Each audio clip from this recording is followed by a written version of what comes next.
And away we go.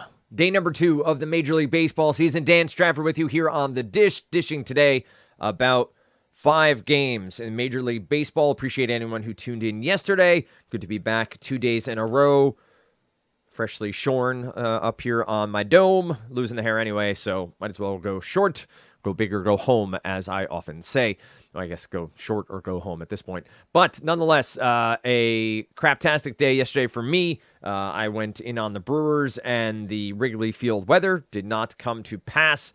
Did not cash in the few lineups I played, so good to have Major League Baseball back in our lives. On today's slate, you see here, if you're watching the video, Fantasy Labs is up. We, of course, have Moonshots MLB. You can check out all the information available over there, checking out some subscriptions here. You can see at the top, Stadium Club plus Optimizer. No limitations. You get it all, everything. If you're listening only, you can head on over to moonshotsmlb.com and /accountplan.php. $125 for the year. That's the early bird special. $159 after April 4th. So you have 5 more days to get in on that price point. Stadium Club is Optimizer with limited specific games. Early bird, $95, $119 on 4-4. So get in now. I said it yesterday. $125 is less than $1 a slate, or less than $1 a day when it comes to the entirety of the fantasy baseball season. So more to come there. Thing I didn't cover off on quickly the other day, that was yesterday, is this dashboards page. For those listening, you can head on over to moonshotsmlb.com /MLB/slate.php or the button at the top of the page here, dashboards. You get a nice matchup dashboard here, and you can also get the starting pitchers dashboard.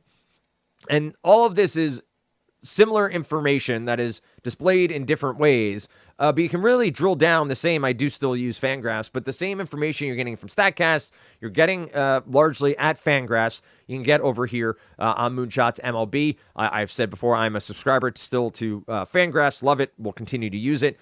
Supplement my information here on moonshotsmlb.com. But we're looking at 5 games today. No games, according to Fantasy Labs, above an 8 total as of right now.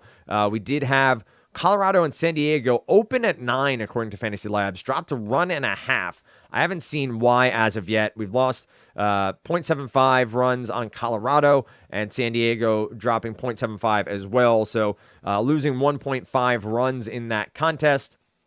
We've seen a half-run change in Dodgers and Diamondbacks, half-run change in Sox and Astros, half-run change in Mets and Marlins, and no change for Guardians, Mariners, and we have a plus half run between the White Sox and the Houston Astros, though that doesn't make sense because no one gained. That might be just a calculating error there, but let's continue on. We're going to dive into these games quickly. Don't need to belabor the point. We'll walk through the numbers that we have in front of us and see who our best matchups are and where we might find some value. I would say a lot of these lineups are works in progress. You saw yesterday that the Guardians did not roll out Oscar Gonzalez. He of the right-handed bat. Today they face Robbie Ray. Could he get into the lineup? Projected here to bat 6th, but didn't play yesterday. Could see some moving parts for the Mets. Jesus Luzardo on the mound, so the likes of Mark Canha and Eduardo Escobar, Tommy Pham, all could be parts of the lineup for the Mets. Obviously, Pete Alonso and Francisco Lindor will be in there, Starling Marte. So let's dive in. We'll go game by game here just to understand what we have in front of us. DK has the $15 3K relay throw, 100K to first. That's what I'm going to be using as my price points for today. Doing that on my cell phone here just to keep it less tabs open across the top. Robbie Ray is 9,200. Lance Lynn, 8,800. Dustin May, who I love on this season, coming back from injury, 8,400. Merrill Kelly, who pitched fairly well in the WBC, 83. Christian Javier, 82. As I said, Jesus Luzardo pitching for the Miami Marlins, 7,800. Nick Martinez is 7,300. Kyle Freeland for the Colorado Rockies, 72. David Peterson, 6,600. And You have Hunter Gaddis here for the Cleveland Guardians.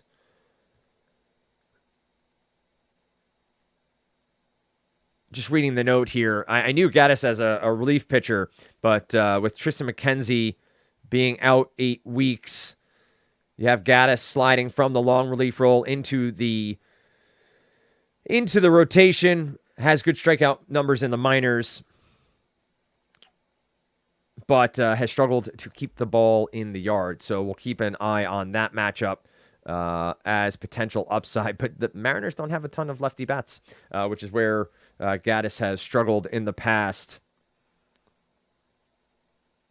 But power is there. All right, let's dive in. So you have Luzardo versus David Peterson. Now, David Peterson's somebody that I know some people in the season-long community focused in on as a potential upside arm. Peterson is a former fairly well-touted prospect.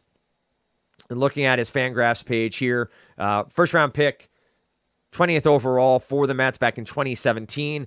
Last season, started 19 games, appeared in 28, 10.73 Ks per 9. The lefty had a FIP of 3.64, K percentage of 27.8%, walk rate of 10.6. Immediately, David Peterson at this price point seems like he's going to be more than viable as an option on this slate. Miami, taking a look at our overall numbers, not entirely strikeout prone. 19.9% strikeout for their active roster in 2022. Again, just the way I sort of break down the numbers here is to look at 2022 and make sure we have a full season of stats, but also to try to keep that active roster so we're not looking at stats that don't matter anymore when it comes to some of these teams. Against lefties last year, the Miami active roster, a little bit worse, 20.6% K rate. Peterson already, though, seems like somebody I will roster. Right? It's a good price point. It is a fine matchup. This is not a Marlins lineup that necessarily boosts crazy power. You can talk about Jorge Soler and Garrett Cooper and Avisal Garcia all have power. If you're looking for value and you want to go lefty-righty platoon splits and try to delineate a line of who has the upside here, Cooper's just 3,200, Soler's just 3,800, Avisal Garcia 3,400. So you have lots of options from the right side of the plate. Over-under here is 7.5.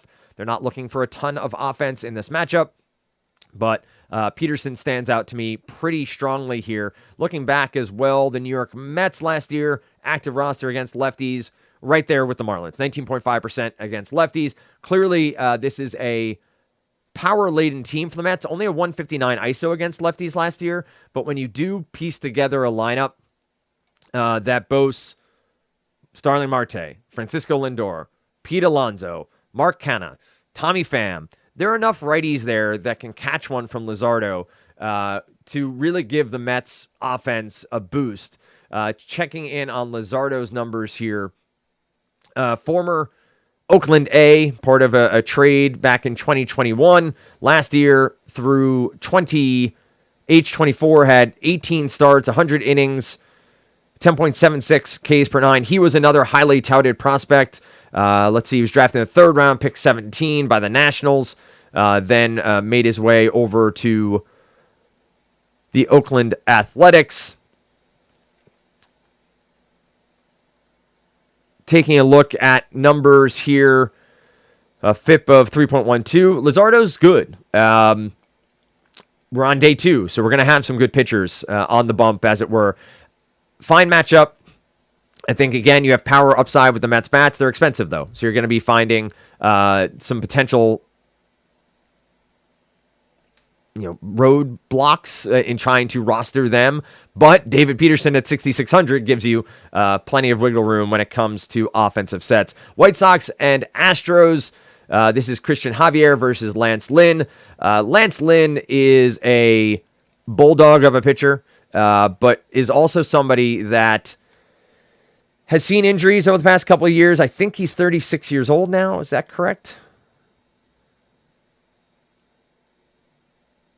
I'm not seeing an age here, but 4.0 ERA last year, 8-7 record, 124 strikeouts across 121 innings, 9.17 Ks per nine, a FIP of 3.182 last year, home runs per nine, 1.41. So on the year in total, he gave up games, Ks, 1.41 walks, 1.41 home runs. So that's a total of 19 home runs across 121 innings. Home run has never been his biggest issue. Lynn gets the matchup here with the Houston Astros, obviously without our good friend Jose Altuve, who is out with an injury to his hand, which occurred during the WBC. So a little bit lighter of a lineup here for the Houston Astros, but still fairly dangerous when you talk about Yordan Alvarez, Kyle Tucker, Alex Bregman, Jose Abreu here in the mix. If Yenar Diaz is in the starting lineup, he is 2K flat on DraftKings, and then you get the likes of Chas McCormick and Dubon and Martin Maldonado as potential bats as well against Lance Lynn. On the other side, Christian Javier, from a price point perspective, checks in as our fifth most expensive pitcher at $8,200. The White Sox currently have a team total in this of 3. So obviously Vegas likes what Christian Javier has to offer here. Last year, 210 strikeouts, breakout year for the righty. Made them maybe not look to retain or give as large an offer to Justin Verlander.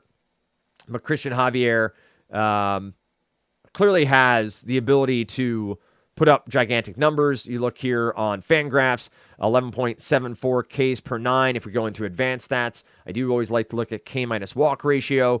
Javier, the best on the day last year at 24.3%, xFIP of 3.53, FIP of 3.16, ERA was 2.54, so maybe a little bit lucky when it came to the ERA, but overall, there is upside to Christian Javier. What we're noticing is price points are low.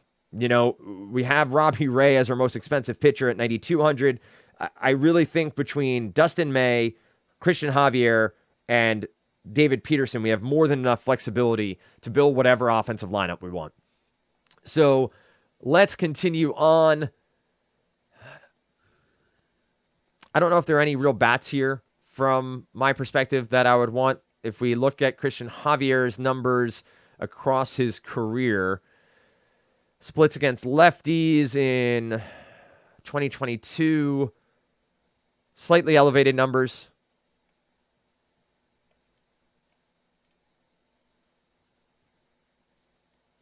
Let's go back to season stats. He didn't give up that many home runs last year, did he?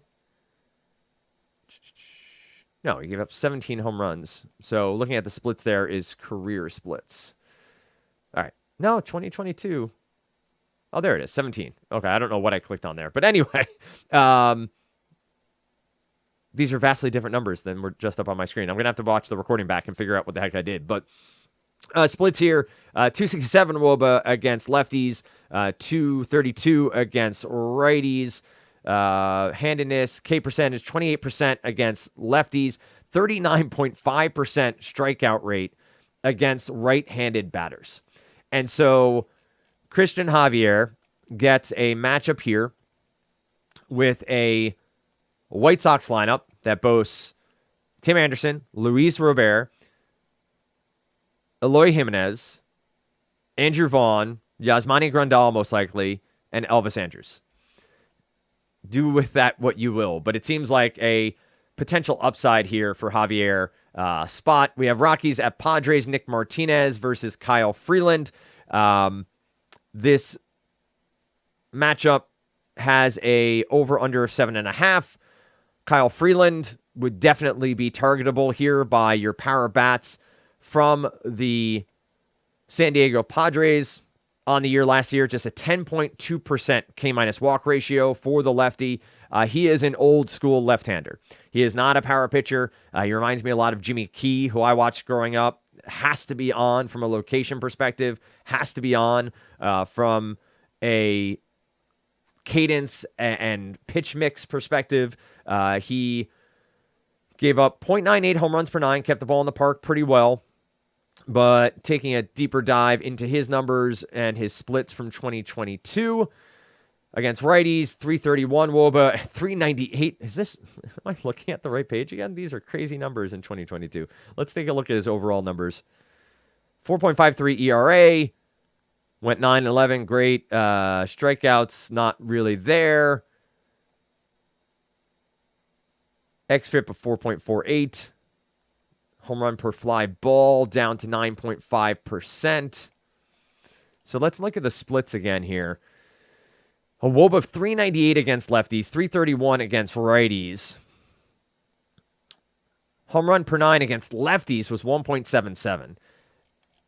I don't know if that's a career stat for him. Let's take a look at this career stat line.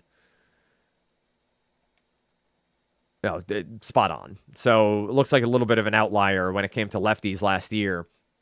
But this is a lineup for the Padres that also boasts someone like Juan Soto, Jake Cronenworth. So figure you'll see a lot of stacks of Padres out in the world. For the Rockies, against Nick Martinez, Martinez is another one of those sort of also-ran pitchers who middling. Not surprising that his price point is thus. He is at 7,300 on DraftKings. Was with Texas for years, doesn't strike out a lot of people, did pick up some strikeout numbers in joining the Padres. I have not looked into his pitch numbers or if he's changed anything. Apologies for that. If someone who watches this knows better than I do, which is a lot of you, leave a comment on YouTube if you know that he's changed something year over year in coming back to the major leagues. That might be exactly it. I think about it.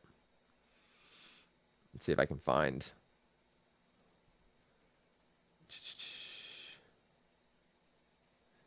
I think Martinez was one of the guys who went overseas and maybe refined himself over in Korean baseball or Japanese baseball now that my memory is jogged just a bit.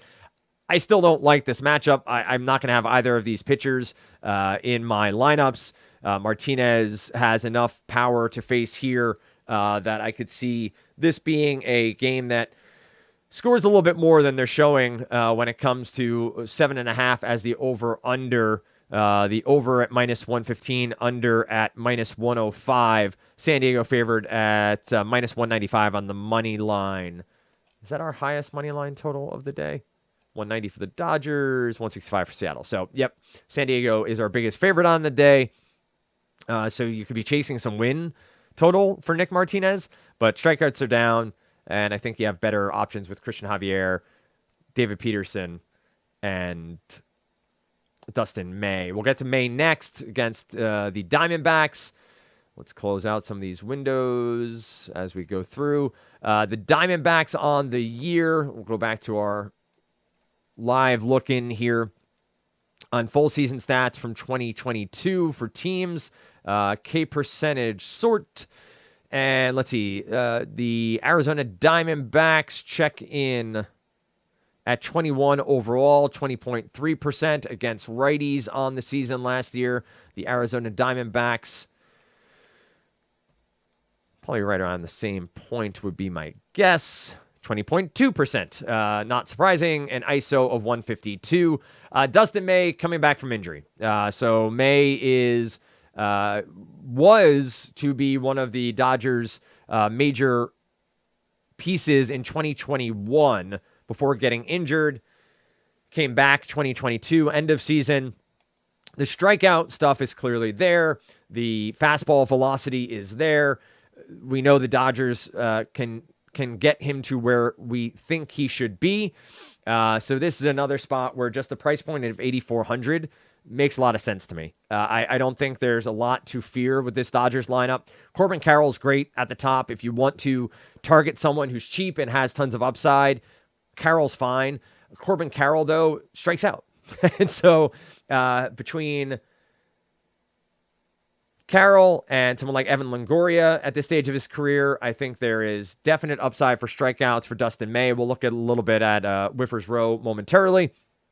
But like Dustin May here, Merrill Kelly is just at 8,300, not someone I'm especially interested in.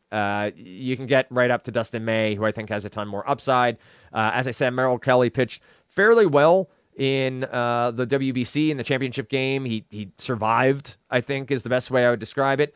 In 2022, Merrill Kelly sported a 14.4% K- walk ratio. I'll show here that Dustin May also had 11.8% because of walk problems, which could rear their heads tonight. But Merrill Kelly at 14.4%, K/9 of 7.95, 2.74 walks is decent. But he's another pitcher that's not going to overwhelm anything, and I don't think he's in line for a win here. So I'd stay away from Merrill Kelly. Obviously, Dodgers bats are always going to be viable. You talk Mookie Betts, Freddie Freeman, Will Smith, Max Muncy. If James Outman's in the lineup, he was awesome this spring. He's somebody that I think has tons of upside, made the team out of camp, is somebody that I think you could find some fun with. He's just 2K, obviously. So if you're looking to pay up for pitching and pay up for, Mets bats in that Luzardo matchup, or let's even better, San Diego Padres bats, you want to go, Soto, Machado, Bogarts, Cruz, then someone like an Outman could be a one-off that you could get at cheap. Guardians and Mariners, we have Gaddis, as I was talking about before, long reliever, who is now into the starting rotation. Let's take a quick peek, and I can do this on Fangraphs as well, but we're going to go over to minorleaguebaseball.com. I like to visit as many different sites as possible when I can. In 2022, just looking for strikeout numbers. Strikeouts, 158 across 111 innings. So that shows us some upside there. Home runs, 17 home runs across the same amount of innings isn't great to see. We have 20 home runs in 2021 across 97 innings. So that gives us some potential here that we'll see some power from the other side, and that would be the Mariners. So let's talk Julio Rodriguez and Eugenio Suarez, Teoscar Hernandez. Cal Raleigh at 3,200 does strike out a bit, but if he is batting fifth, gives you a cheap catcher bat there. There are cheaper catcher bats, but if he's batting in the middle of the lineup against a power deficit pitcher, someone who struggles with giving up power to opponents, then I think for sure that is somewhere you can go. Robbie Ray against the Guardians. Let's look at the K percentage for the Guardians active roster last year against left-handed pitchers. And we go advanced. We got K percentage. Cleveland, 18.6. ISO of just 134. Let's see what else we got. Woba down here for Cleveland, 312. Not great numbers, but Robbie Ray is a pitcher I'll admit wholeheartedly, I've never gotten right. Last year, 189 innings, 10.10 K per 9. 1.52 home runs per 9. So the home run ball did get Ray last year. 32 home runs. If we take a look at the splits, let's see which side benefited there. 3.23 Woba for the right-handers. Home run per 9, 1.66. So you got Robbie Ray here. He's your highest priced pitcher. I don't have projections on ownership as of yet. I don't think Robbie Ray will be most owned, but you look at someone like Ahmed Rosario, Jose Ramirez, Josh Bell. There's enough power there and patience, I should say. Between Ramirez and Bell, they're not striking out a ton. You have 14% for Jose Ramirez there, highlighted in green on your screen. If you're watching the video, if you're dealing with audio, then I'm looking at moonshotsmlb.com and looking at Bell and Ramirez. Two patient batters, tons of power upside, both switch hitters. They're not cheap. So I wonder if you get a Rosario Ramirez Bell stack that goes really low owned against the highest priced pitcher on the slate. On the other side, as I said, I think you have lots of options here. The over-under set at 7.5. 7.5. Let's see any movement on that. Back over to Fantasy Labs. Nope, 7.5. 7.5 is where it is. Minus 165 for the Mariners. 140 for the Guardians on the plus territory. So I don't love Robbie Ray here, and I think I'll see how many lineups I build. I might try to build 5 to 10 today because it's a shorter slate and it's a Friday, and I should have some more time. But I do realize I'm going to bingo night at my kid's school tonight. So that's from 6 to 7:30, and their Wi-Fi does not let you on DraftKings or any of the fantasy sites. I'm going to have to figure that out. Hopefully we have lineups early. Second day of the season, hopefully we have lineups early. Nothing crazy goes on throughout the day. So hopefully this helps. It helps me. It's my first walk through what the slate looks like. Maybe not a ton of actionable advice, but things I'm looking at, things that are popping up on Moonshots MLB. I'm going to quickly take a look at our daily launch menu. Not shockingly, Yordan Alvarez, Mookie Betts, Julio Rodriguez, Cal Raleigh, Jeremy Pena's up there at plus 650. Eloy Jimenez, Josh Bell. I might put together a parlay of home run totals here just for some fun. And this is me, you talk about units. I'm not a gambler, so I'm betting $5, $10, what I have in my FanDuel and my DraftKings accounts to have some fun and get a little bit more skin in the game as the slate goes on. Christian Javier is projected expected Ks at 6.1. The line's at 6.5. Surprising to see his numbers not a little bit bigger there. Jesus Luzardo at 5.9. So not a ton here. There's no line on Gaddis. I don't think they're going to give us a line because he's a long reliever, former minor leaguer. I'd be surprised if we actually get a actionable line on him. Freeland, Dustin May's expected Ks lower than 5.5 is surprising to me. I wonder if that's influenced by the Diamondbacks not having huge strikeout numbers on the season. But stolen bases, still a beta test that Mike's going through to see how projectable that is.